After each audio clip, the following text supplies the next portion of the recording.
Italijani so prišli v Čabar in so svoje in šolske in uradne dolžnosti, na uradne dolžnosti postavljali svoje ljudi. No, ko so oni šli, je bila pa nevarnost zračnega napada na Čabar in smo mi imeli šolo tudi izven v gozdu. Ali v vaseh, ali pa v gozdu, ne. Takrat, ko je bilo nevarno. In tega se dobro spominjam, ne, ker smo imeli težke stvari. Takrat, ko smo izvedeli,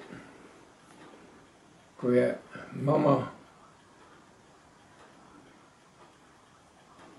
prala perilo, pa je soseda prišla pa pravi: "Julka, naši so pa na Rabu umrli." Ko je začela mama jokati, 6 otrok je imela. Nič se ni dalo, ne, nič se ni dalo pomagati. To so težke stvari.